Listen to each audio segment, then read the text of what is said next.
Welcome to Down the Road with me, Joel Heitkamp. It's always good going down the road with you. We're going to do some of that. In fact, we're going to do a lot of that today. I want to go through some numbers with you. Here's a number you don't want to hear. You ready for it?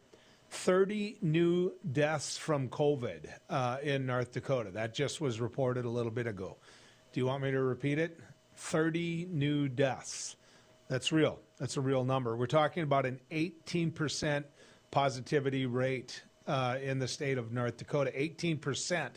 It's a chicken and an egg thing. A lot of times when we talk about this with the governor's office and with the North Dakota Health Department, and here's what I mean by the chicken and the egg. They claim, and they often talk about, how really what we're getting at is a number that's higher, that 18%, because we test more in North Dakota. As someone who has had COVID, I can tell you why we test more. We test more because there's more people with COVID.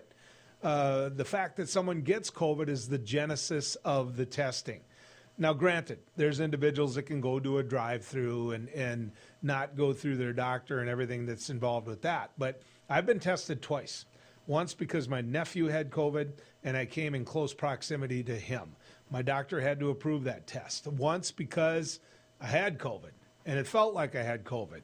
And I talked to the doctor and the doctor said, you better get in and get checked, which then led to my brother being checked, my wife being checked, my grandson being checked, my daughter being checked, my grandson's friend being checked. You starting to get the theme here? Led to a whole bunch more tests, and one of those was positive. It was my brother's, and then his led to more tests as well because he had come in close proximity to some other people.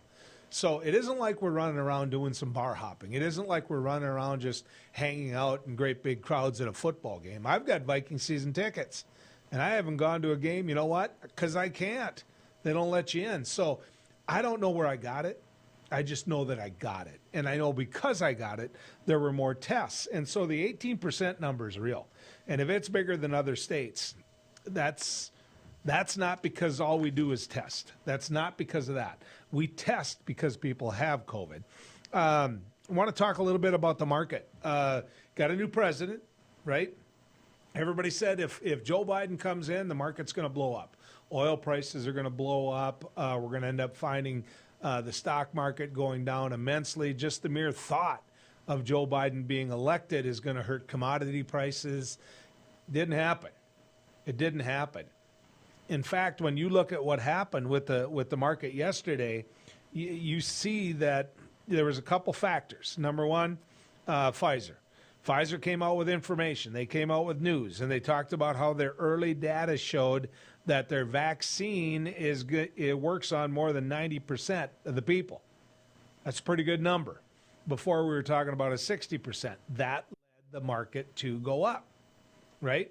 Everybody dug that because the one thing the stock market's been waiting for is all of us to get back out, go to work, do what we do as human beings, and start working in the way that we worked before all of this. You know, we can talk about new job growth here and there, month to month. What we can't get around is the number of people unemployed.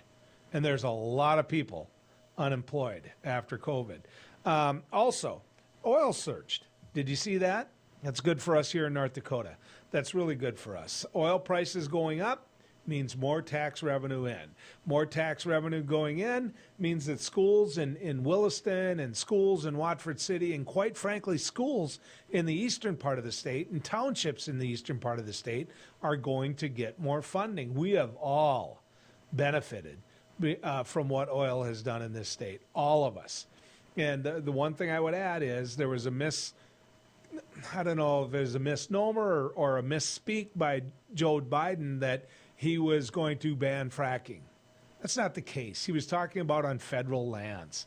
And so I think that you're seeing the oil industry and the people that invest in the oil industry say that they have a pretty bright future. Also, and by the way, we're going to have Paul Myers on later on with Legacy Wealth Management, and he's going to speak to some of that. Also, some of the things that you would expect to go up went up. They're not going to shock you. I mean, airlines industry up 40%. We'll travel again. We'll travel again. For those of you who are watching this right now that are used to business travel, that have gotten in your airplane and said, you know what, I got to go to this meeting. or just gotten in your airplane heading into the winter months like this and said, I'm going to Jamaica, I'm going to Mexico, I'm going somewhere to get out of this cold weather for a little break this winter. For those of you that are doing that, you know, you didn't plan on traveling by air this winter. Now you are. Now you might have the opportunity to do that if the vaccine comes out. And it's looking like there's a window where that can happen sooner than what we thought before. And maybe I'm being too hopeful. I mean, maybe I am. I get that. But I tell you what, a little hope isn't a bad thing. Also, movie theaters. When, you know, you don't go to movies during a pandemic. You don't.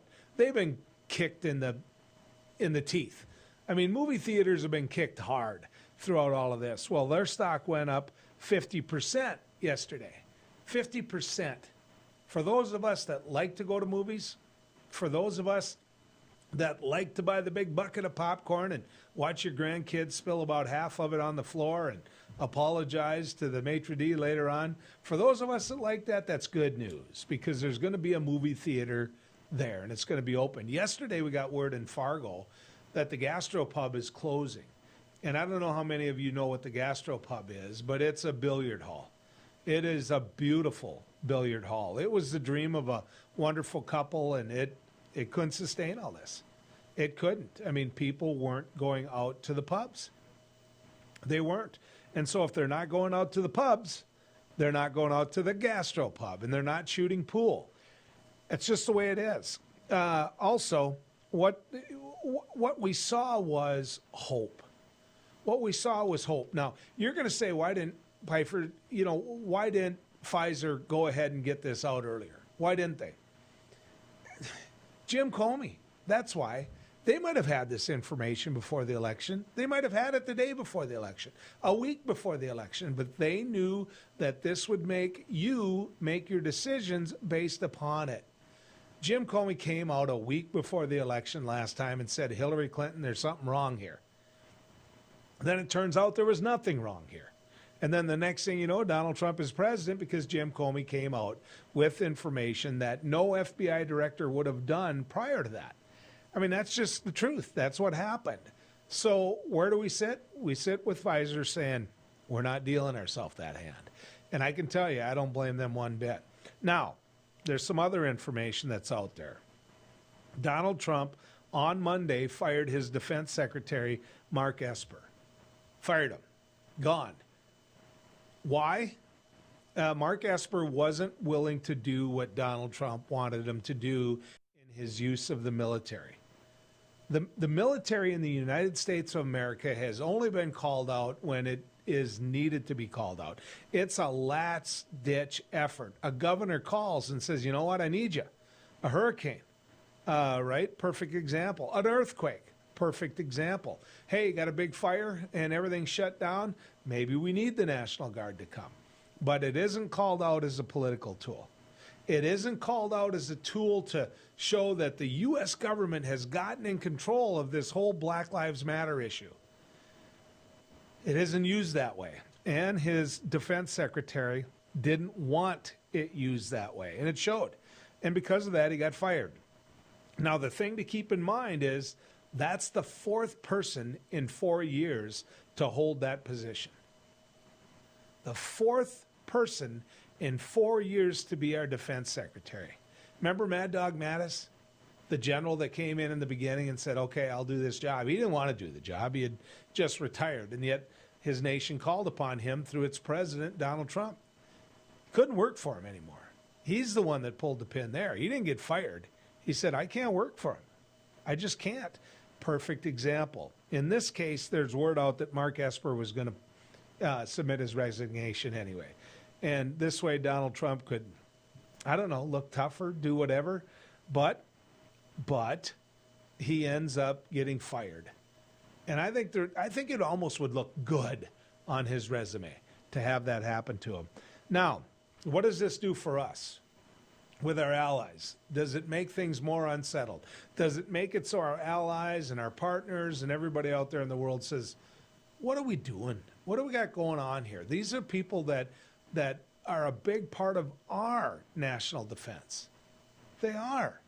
I mean, the one thing I totally agree with Donald Trump on is that these other countries should pay their fair share for us to defend them. Totally agreed with him on that.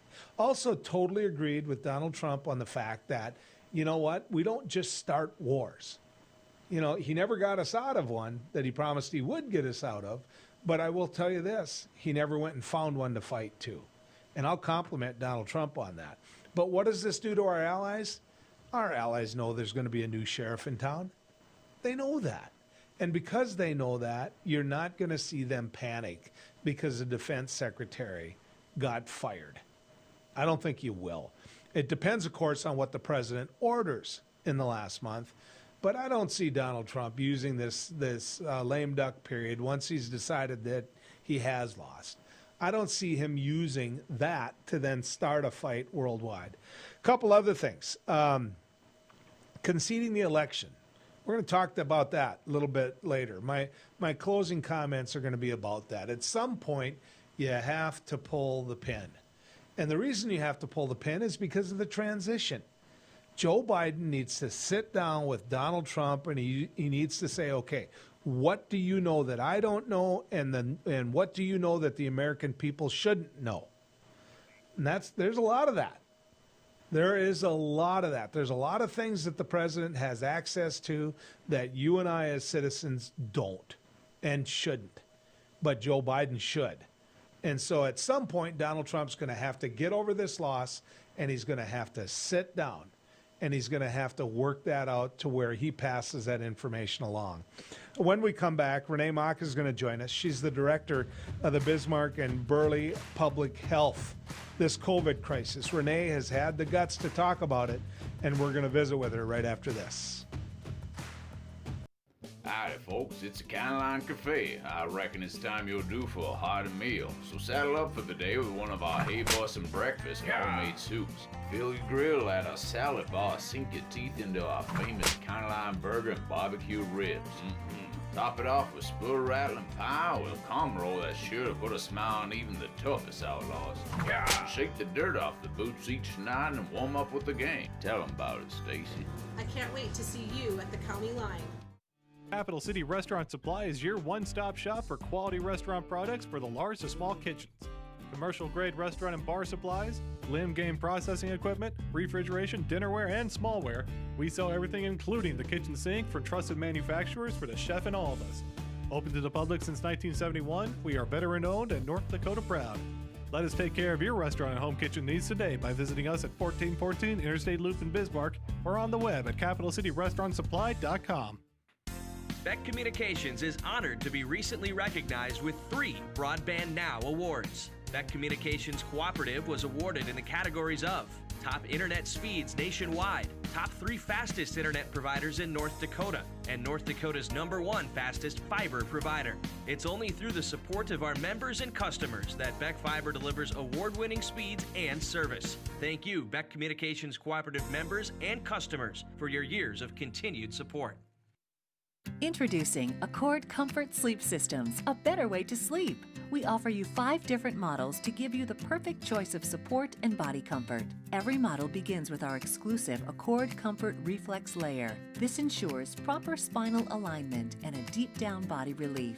Our 8-inch Whisper Breeze provides a medium firm feel, and our 10-inch Gentle Night model has a quilted top, giving you a medium plush comfort. Both use Outlast fabric on the top of your mattress, ensuring that your body temperature is not too hot and not too cold. Our Copper Rest Sleep Series is our premier mattress, offering your choice of firm, plush, and luxury plush. Every model uses copper-infused gel latex and provides all the health benefits of copper. Accord Comfort mattresses are handcrafted in the USA and come with a 60-night sleep guarantee. You're going to love sleeping with us. Order today exclusively at AccordSleep.com or Tom's Home Furnishings in beautiful downtown Harvey. Is your business phone system outdated and expensive to maintain? Most large VoIP companies leave you on hold or struggling through online support and training for your employees. With Beck Connect, you always have fast, friendly, local support. Familiar faces with the know-how to keep you connected. Take advantage of the newest technology in voice calling, video conferencing, and virtual meeting rooms. Beck Connect gives you all the features you need with no upfront investment and no obsolete hardware or software ever again. Simplify your communications. Choose local. Choose Beck Connect.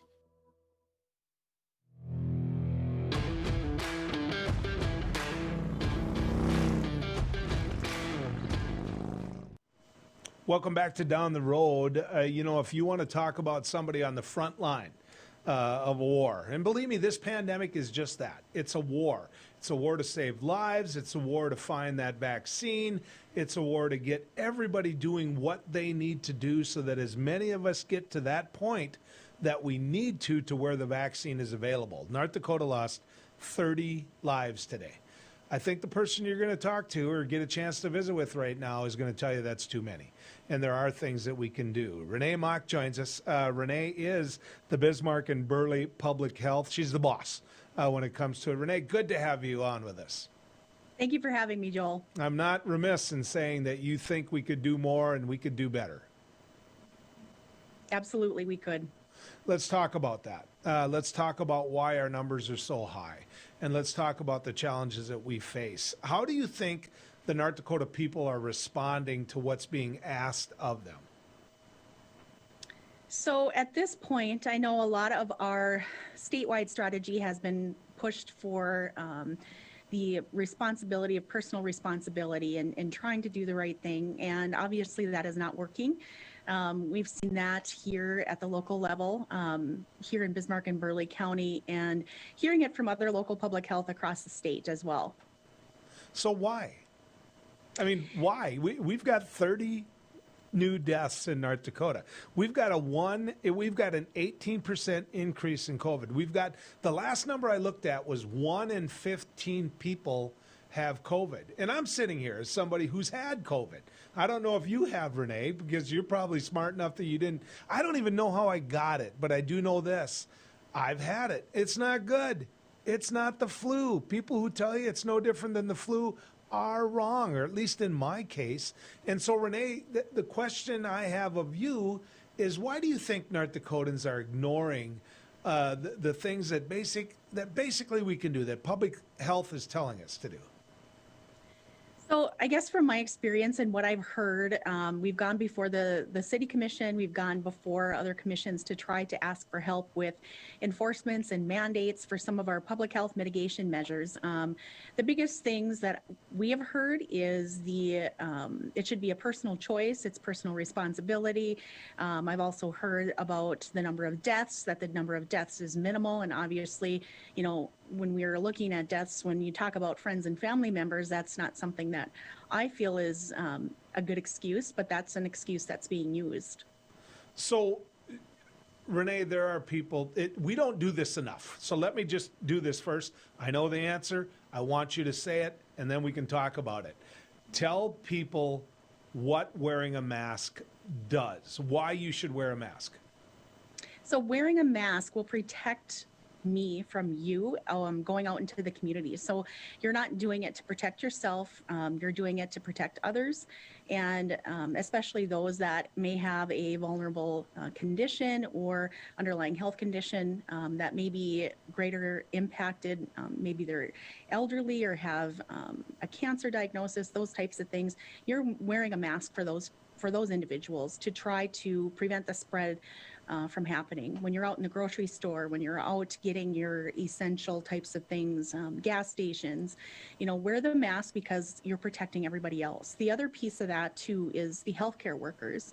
Right now we are at the point in the pandemic where our hospitals are at capacity, our healthcare workers are tired, fatigued, we are bursting at the seams, and that in itself, I feel like, should be reason enough for people to do the right thing.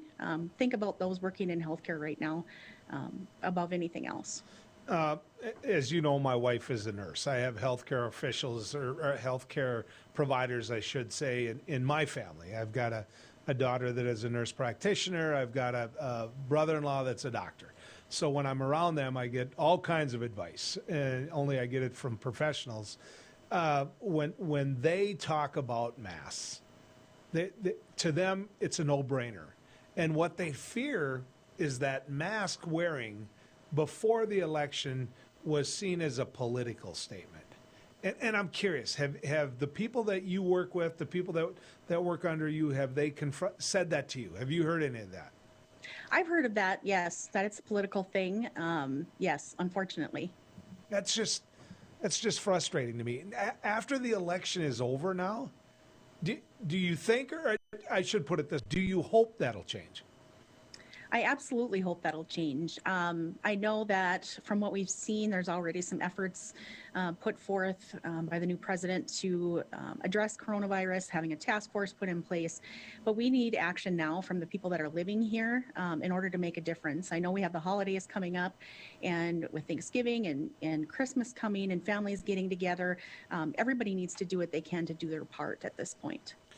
I've been saying time and time again on my radio show that this isn't going to solve COVID. Wearing a mask is not going to solve COVID. What we're trying to do is slow everything down to have as many people, by the time the vaccine comes out, to have as many people never have COVID. And I think people don't get that as well. They don't get that it's just about buying time, Renee.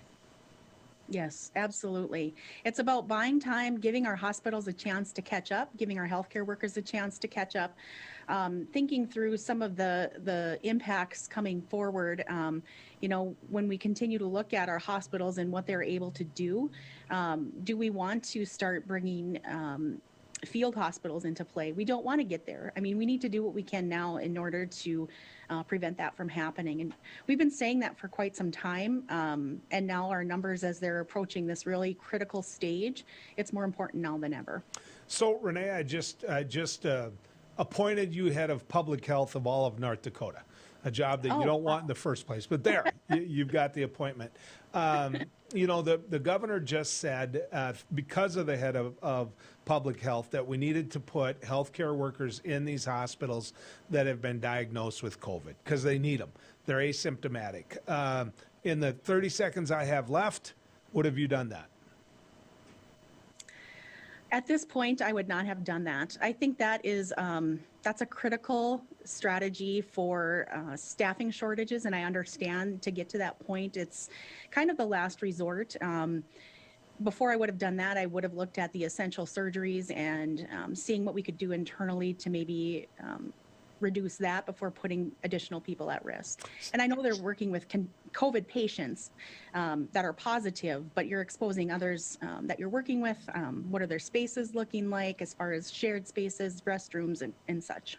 So, okay, now you're governor. There, another new appointment. You got 5 seconds left. Yes or no? Would you make the state have a mandate to masks in the state? Absolutely, yes, I would. All right.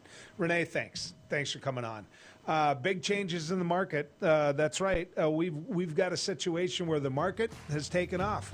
Let's ask why. We're going to visit with Paul Myers with Legacy Wealth Management right after this.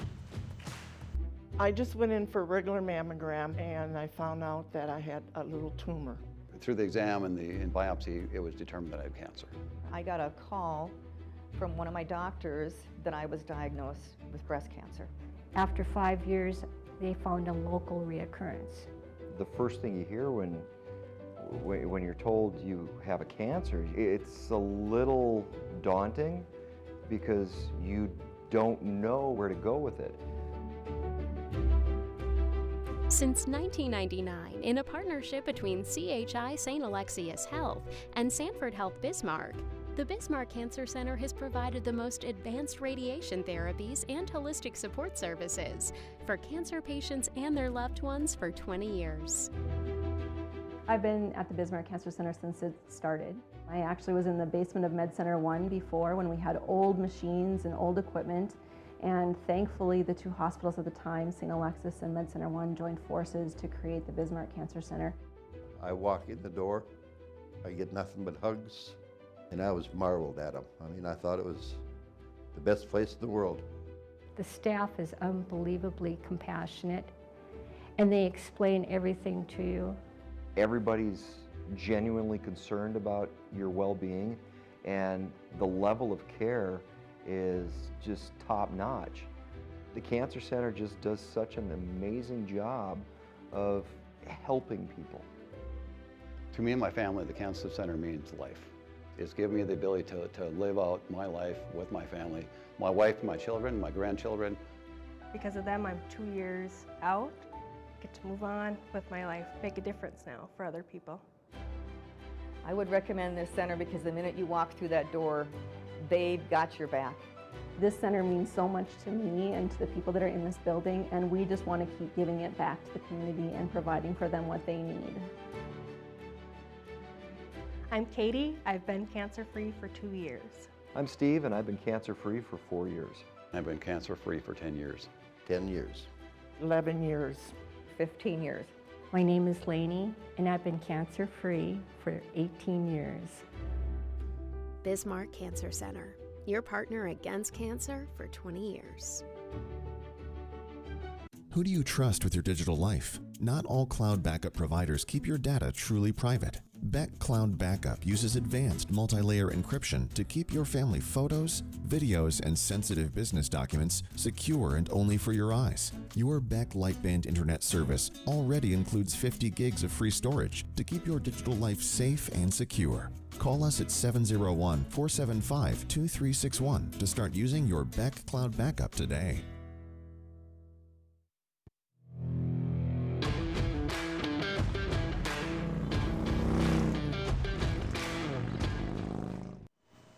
Welcome back to Down the Road. You probably saw what the stock market did yesterday. You saw what the market reacted to. And I shouldn't say what it reacted to, because that's one of the reasons that I asked Paul Myers in from Legacy Wealth Management. I wanted to find out why. He's the expert. Let's get to him. Paul, welcome to Down the Road. Joel, thanks for having me on the air. Good to be here with you. Why do I, if I had money in the stock market, or certain stocks, why do I have more money today than I did yesterday? Well, there's really a great confluence of good things happening since the election. And here's what it is. You know, prior to the election, there was a lot of uncertainty. Who's going to win? Are we going to have protests? Are we going to have violence? All kinds of things. And the market does not like uncertainty. That much we know. As soon as the election was run, and really by Wednesday, people knew where the market, where we were headed in terms of the election. Took a lot of the uncertainty out of the market, and you saw the market start to build last week. Wednesday, Thursday, Friday. We had a little bit of a down day, I think, on Friday, but basically the market was building because they felt that the uncertainty was going away. Whether they liked Joe Biden or they liked his policies or not, they don't like uncertainty. And they also like the fact that maybe there will be a little bit of a split House and Senate, so that not everything is just going to go through automatically. The market likes that kind of conflict between the president and the House and the Senate and so on. So we were setting up for really a pretty good time, and last week the markets went up, and I predicted after the acceptance speeches that Biden and Kamala Harris did, I thought, you know, those are pretty good speeches, whether you like them or not. It looks like a little bit of a return to normalcy. And the market was, I thought Monday we'd be doing really well. Well, then along came Sunday night, actually, and Pfizer and a lesser-known German company announced that not only had they found that their vaccine was effective, Joel, but it was 90% effective. That's pretty unheard of. We were hoping for a 50% effective rate. They got a 90% effective rate. So along comes Monday, and we get this huge updraft. People saying, oh my gosh, we're going to have a vaccine, we can return to normalcy, everything's going to open up. And you know, that's not true. But there was a lot of euphoria on Monday. That euphoria has carried over to Tuesday. Now today, Tuesday, the markets aren't up nearly what they were yesterday, because I think at one point the Dow Jones was up 1,600 points, Joel. Right. That's a lot. You and I have covered this issue for a long time. I was close to retiring. Yeah. Well, it ended up about 900 points, as I remember, and that's Still not a bad day. Yeah, that's not a bad day. But on the other hand, those companies that often were doing well during the COVID situation, they weren't doing so well yesterday. Companies like Amazon and Microsoft and Shopify and Roku, some of those companies that are technology-oriented got battered yesterday. Guess what? That battering is continuing today. And a lot of the market pundits are saying, well, we're in the middle of a rotation. We're rotating out of those technology companies and into something a little more bricks and mortar. I think it's too early for that. So I mentioned some earlier. I mentioned before you came in about the airline industry, being another example, cruise stocks, movie theaters. I mean, who's the big win here? Who do you see as the big win? Well, it depends on if you're talking short term or if you're talking long term. No, I'm talking free advice. Okay. I want you to make me money. I want you to make me money. The reality is, Joel, that in the short term, the movie theaters are bouncing back a little bit. But I think people are a little investors are a little quick to jump the gun, we've still got, as you know from your previous guests, thousands and thousands of cases of coronavirus, and not only hospitalizations and cases, but deaths. And the numbers are rising, and this is not going to turn around. Even Dr. Fauci told us the other night on television that, look, even if this vaccine is as good as it looks, we could be 6 months away from any kind of a distribution of that, and that means we're at least 6 months away from your corner movie theater operating like normal. So what's going to do well in the future? I think the brick and mortar stores are going to do well, but I am certainly not turning my back on technology. Technology has been running well for 5 years, and I don't see technology going away at all. So 3 things for me, and I don't do what you do for a living, so you can go ahead and slap me up a little bit later, and I'll probably forget the third one by the time it comes. Number 1, stability. Just like grown-ups in the room. My political bias. So, all of a sudden you got a speech by Joe Biden that makes it sound like, look, if nothing else, we're going to know the product tomorrow that we had today. Right. So you have a leader that doesn't react on Twitter the way that President Trump did. Right. Okay, we can agree on that. Number 2, when I look at all this, you talked about Dr. Fauci. Let me go forward on that. 60 Minutes did a piece on how quick they can get the vaccine out. Dr. Fauci has been talking about summer, late fall, but the Pfizer folks said, you know what, we can get this out quicker as long as Food and Drug Administration says, let's go, let's rock and roll. So, I'm way more optimistic today, not because of what Dr. Fauci said, and of course, Joe Biden put together a team. He's got good people that I've had on my radio show now heading up that team. So I guess my point is I have this optimistic hope that it's going to happen before summer. And that would tend to make the market go up, would it not? Well, absolutely, Joel. The market in many ways has done okay in 2020. Really, the S&P, I think through Friday, was up 9%, and then that's not a bad number. But the reality is that the market has been held back considerably in 2020 because of the coronavirus. And when that disappears, the market's going to feel a real pressure to move higher, and we're going to see some bigger numbers in your 401ks and your IRAs. For our viewers out there, your retirement plans are probably going to go up. I don't see a lot of downward spiral for those. However, I'm probably the most optimistic guy you'll see around here. I'm always optimistic about things turning out, but I'm also a little skeptical because this vaccine, for example, which may, by the way, not be the only vaccine that gets developed. Right. This thing has to be stored at something like, 100 degrees below zero or some ridiculous number. And that kind of refrigeration concept is just not available at your corner drugstore or at your corner medical office. So there are a lot of infrastructure that has to be developed. And we can talk for hours about what a great military we have, and we do have a great military that's going to help with the distribution of this. But they can't just leapfrog over these problems. This is a big deal. I want to add into this, though, that, we're sitting there and talking about problems. Do you got enough jars? Do you got enough, you got enough cold units? Sure. I mentioned it today, and the one thing ranchers said is, we've been doing that for years. Artificial insemination, the semen that's used for artificially inseminating cattle has to be stored at an incredibly cold temperature. I mean, to me, all this is mechanics. That as long as this one's working on that, while this one's working at that, it's bound to make people optimistic. You know, we can raise the question whether or not Pfizer could have got that information out before the election. I mean, we can do that. Yeah, there are some people who wonder if they could have gotten it out before the election, and I think it might have made an impact on the election because although 2 words though, James Comey.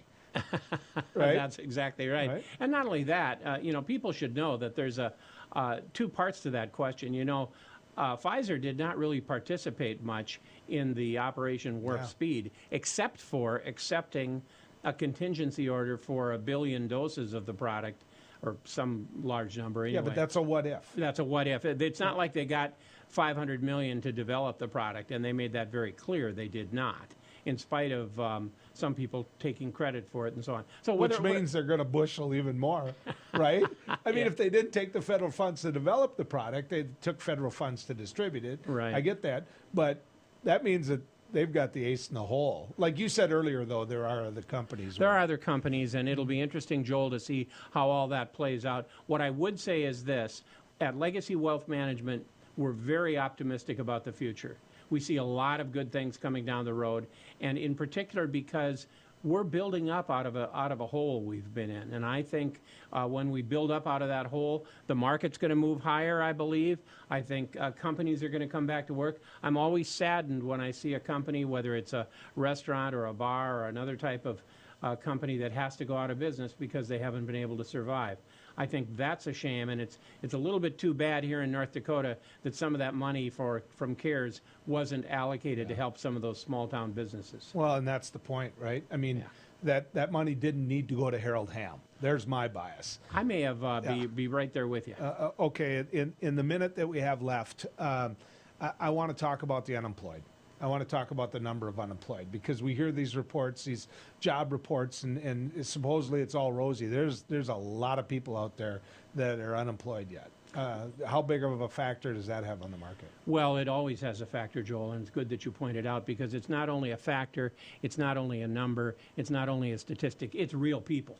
Real people who, and we all know some of those people who've been let go from jobs because there wasn't a demand for it. Right. And the company can't hang on. So it's a big factor, but I think we're going to turn the corner, and I think this vaccine and so on is going to help us. It just may be a little while until that happens. Just give me one stock. One stock that I can make a lot of. One free tip today. Well, you know, it all depends on what you're interested in. I will tell you that I've always been a big fan of Amazon, and I'm such a big fan of Amazon, they're getting hammered yesterday and today. Well, I can tell you this. I'm not going to invest in my Minnesota Vikings. No, although they've won 2 in a row, and that's like you have to go back 40 years for that, I think. I hate Monday night football games. Can I just say that? I hate Monday night football games. They don't win too often there, do they? They don't. Ever. They don't. Paul, thanks for coming on. When we come back, Courtney Bublé is going to join us. She's a reporter for Government Executive. Now, Courtney's going to come on. We're going to get a chance to talk about that transition. We're going to talk about what happens between administrations. So stick around. It's going to be some fun. Bismarck Central, 4800. 4800, go ahead. Requesting social services on-call team. Stand by. 4800 social services requesting additional information.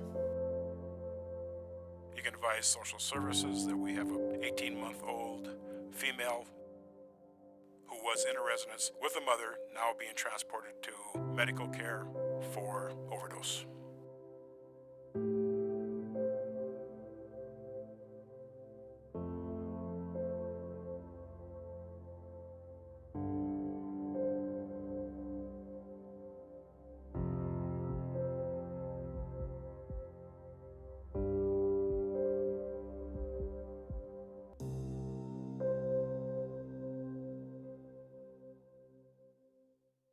Trusting your digital life to faceless tech giants can be risky. Will they keep your family and business information truly safe from prying eyes? If you subscribe to local Beck Lightband internet service, you already have Beck Cloud Backup. Beck Cloud Backup is the safest, most private cloud storage for all your family memories, schoolwork, and business documents. Call 701-475-2361 to start using your free space on Beck Cloud Backup today. You just might find the home of your dreams this weekend by watching the Alliance Real Estate Tour of Homes Sundays at 6 p.m. and Wednesdays at 7 on Beck, featuring properties from Bismarck, Mandan, Minot, and surrounding areas. The Alliance Real Estate Tour of Homes presents desirable properties that are for sale, lets you meet your Alliance realtors, and provides critical insights into local happenings from community and business leaders. Join us this Sunday evening at 6 or Wednesday at 7 for the Alliance Real Estate Tour of Homes on Beck. Today's households have more digital devices than ever before. More links to family, business, education, and entertainment. Beck Communications spent over 10 years building North Dakota's fastest fiber optic internet service. Beck Lightband Internet, outpacing speeds in large cities nationwide. Lightband Internet handles all your digital needs without throttling your connection to the world. Beck Communications, valuable digital connections in rural North Dakota. Howdy folks, it's the County Line Cafe. I reckon it's time you're due for a hearty meal. So saddle up for the day with one of our Hey Bussin' breakfast homemade soups. Fill your grill at a salad bar, sink your teeth into our famous County Line burger and barbecue ribs. Top it off with spur rattling pie with a calm roll that's sure to put a smile on even the toughest outlaws. Shake the dirt off the boots each night and warm up with the gang. Tell them about it, Stacy. I can't wait to see you at the county line.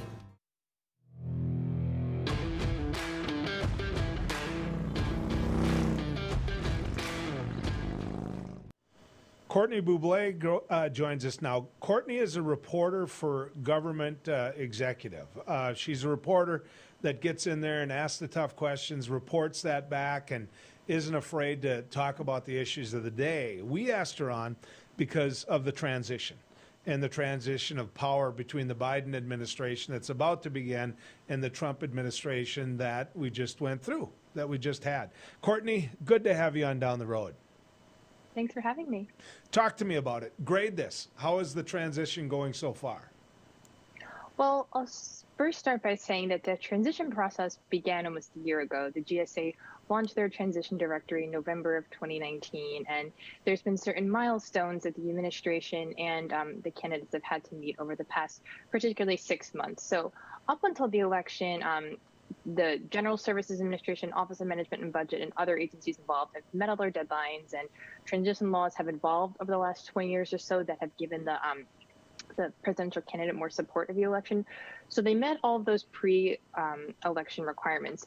But now we're sort of in a waiting period because in order for the transition to officially begin, the General Services Administration has to ascertain the election, which is essentially the fancy word for giving it the green light. So the Biden people can get access to over $9 million of funds, go into agencies, kind of get the lay of the land. Granted, this might be virtual because of the coronavirus, but still, and get briefing books. So we're waiting on that to happen. There's been a lot of different calls on GSA for this to happen. Granted, the Biden team is doing their own planning and they're working as much as they can until that happens. But GSA does need to ascertain the election before it can begin in earnest. What is GSA?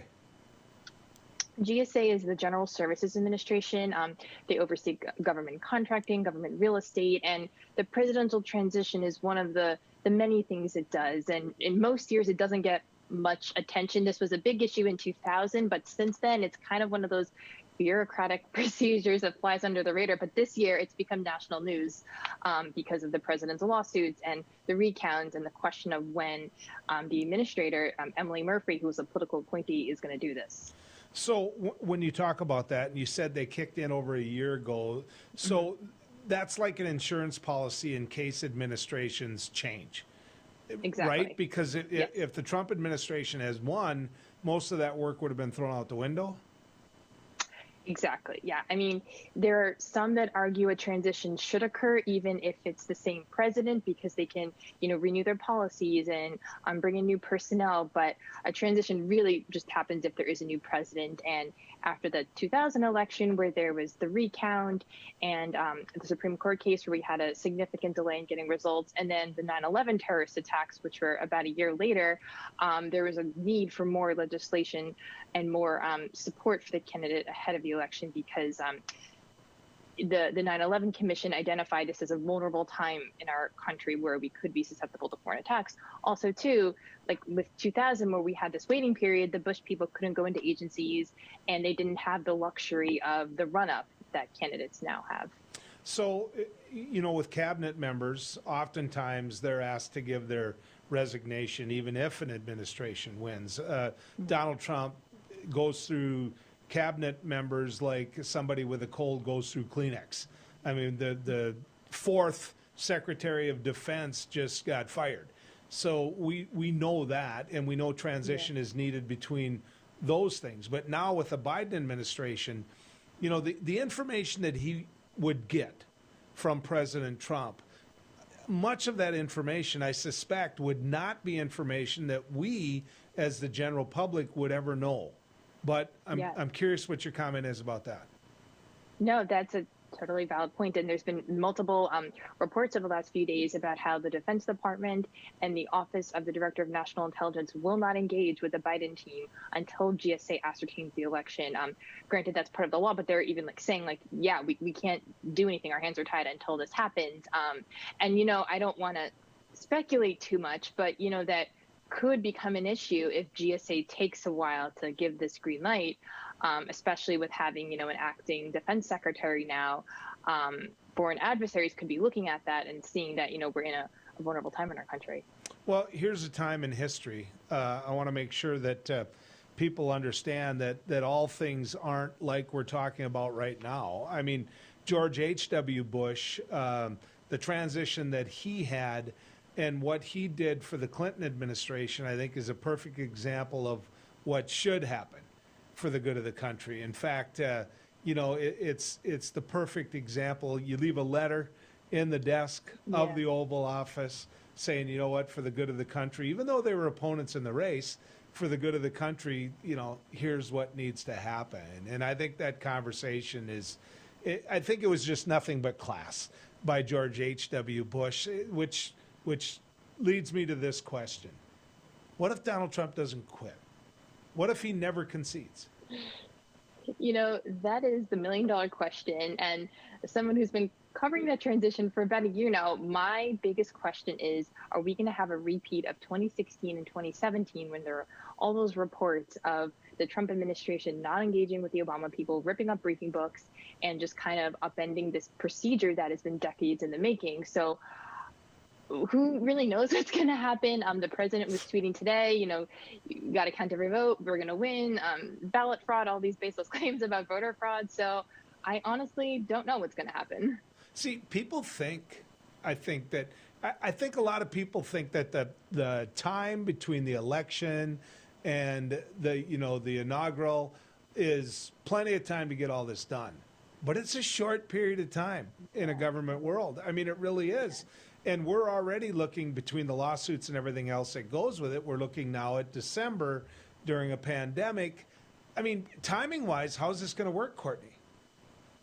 Yeah, that's another good question. Also, too, we have to take into account that government funding runs out on December 11th. So if we have a government shutdown, that could just throw everything into even more chaos, which I don't know if it's going to happen. Yeah, and the pandemic definitely makes things difficult. The Biden transition team does have space in the Commerce Department. That's part of one of the laws that has evolved over the years. But they've been working predominantly remote. You know, they don't want to put staff at risk if they don't have to. Yeah, and it's not a long time. And granted, the Biden team has been doing work for a while now, you know, getting their policy priorities and reviewing regulations and whatnot and just doing everything they can. But we're 71 days from inauguration, which is on January 20th. And in the scheme of things, that's really not a lot of time.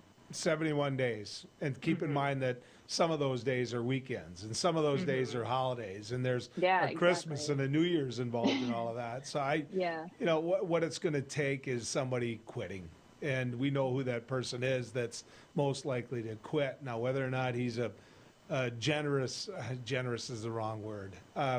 Whether or not he's like George H.W. Bush is yet to be determined. But I will tell you this, there's a lot of people out there that believe on the Republican side as well, that at some point you got to concede the election.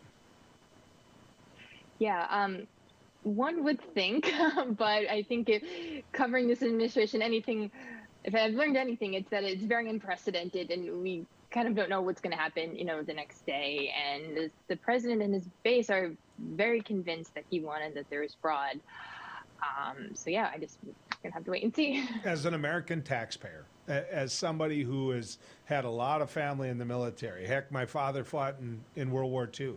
I can tell you this, the things that I'm never going to know as a citizen a lot of that is based upon the military. A lot of that, of course, is based upon the Secretary of State. In the minute that we have left, what happens if he doesn't tell them about those things? What happens if he doesn't tell him, for example, like Obama did about North Korea? I mean, what happens, Courtney? I've got 30 seconds left. You tell me. You solve the problem. I think that we should have faith in our military and that they're going to do the right thing and that they're going to tell the Biden administration what they need. That would be my prediction because that seems to be an enduring characteristic. I'd believe you more if there wasn't 4 defense secretaries that all happened and one just got canned. I'm trying to be optimistic. Courtney, where do they find your work? Tell them. You can find my work at govexec.com. You can also follow me on Twitter at Courtney Bublé. Courtney, thank you. Thank you so much for taking the time to come on with us. When we come back, we're going to talk about the rhetoric of a rigged election, how this threatens our democracy, what this means for our democracy, what this means for people like me with a 10-year-old granddaughter. What does she learn when people are saying, you know what, I really didn't lose? When she does that at her basketball game and she's behind 20-10, what does she say? Stick around. More coming your way. He once won a spelling bee in an ancient language that he did not speak. He is the only man to ever earn extra credit on an IQ exam. His academic degrees are considered legitimate spending currency in 22 nations, 2 principalities, and at Chick-fil-A restaurants in the United States and Western Canada. I do not always engage with education programming, but when I do, it is the Dr. Duke Show. Stay educated with the Dr. Duke Show, weekdays at 4 p.m. on Beck News. Introducing Accord Comfort Sleep Systems, a better way to sleep. We offer you 5 different models to give you the perfect choice of support and body comfort. Every model begins with our exclusive Accord Comfort Reflex Layer. This ensures proper spinal alignment and a deep down body relief. Our 8-inch Whisper Breeze provides a medium firm feel, and our 10-inch Gentle Night model has a quilted top, giving you a medium plush comfort. Both use Outlast fabric on the top of your mattress, ensuring that your body temperature is not too hot and not too cold. Our Copper Rest Sleep Series is our premier mattress, offering your choice of firm, plush, and luxury plush. Every model uses copper-infused gel latex and provides all the health benefits of copper. Accord Comfort mattresses are handcrafted in the USA and come with a 60-night sleep guarantee. You're going to love sleeping with us. Order today exclusively at accordsleep.com or Tom's Home Furnishings in beautiful downtown Harvey. Capital City Restaurant Supply is your one-stop shop for quality restaurant products for the large to small kitchens. Commercial-grade restaurant and bar supplies, limb game processing equipment, refrigeration, dinnerware, and smallware. We sell everything including the kitchen sink for trusted manufacturers for the chef and all of us. Open to the public since 1971, we are veteran-owned and North Dakota proud. Let us take care of your restaurant and home kitchen needs today by visiting us at 1414 Interstate Loop in Bismarck or on the web at capitalcityrestaurantsupply.com. My name is Rich Shook, and I lost my best friend in a grain bin accident. Some of the emotional scars that when these incidences happen just resonates throughout the community like dropping a rock in a pond. I guess I'll never forget.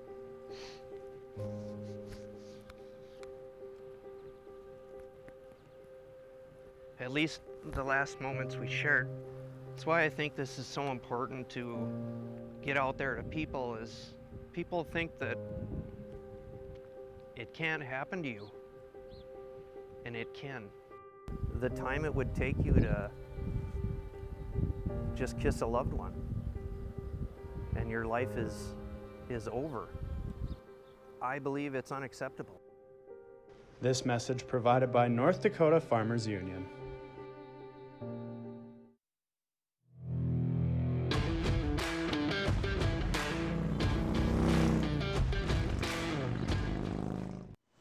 You know, I want to take this opportunity to talk to you about the rhetoric of a transition and an election, because you're hearing the worst of it right now. You're hearing President Trump say, I didn't really lose. It was all rigged. In fact, we're going to go to court. Instead of the rhetoric of, you know, we want to recount, we want to make sure the votes are right, and we want to make sure that the states adhere to law, and if need be, you know, we might have to ask a judge about that. Instead, it's rigged. It's wrong. These states are wrong. And when you look at the numbers, ladies and gentlemen, when you look at those numbers, the numbers are far greater than what Donald Trump's numbers were when he beat Hillary Clinton. Way higher than when he beat Hillary Clinton. So he can't say that the numbers were too close. He can't say that, because he used his election as though it was a landslide, and it never really was. The transition between administrations. Bill Clinton took over from George H.W. Bush. It was a nasty campaign. It was a tough campaign. Remember, Ross Perot was in that campaign as well. He was running, and there's a lot of people that don't believe that Bill Clinton would have won if it wasn't for Ross Perot.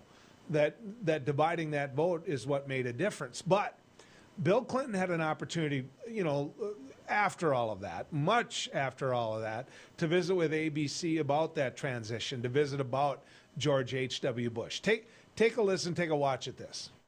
Ronald Reagan established a tradition among outgoing presidents to leave a handwritten note for their successors. When you arrived back to the White House, in the Oval Office, after becoming president, you found in the iconic Resolute desk in the Oval Office a handwritten note from George Bush.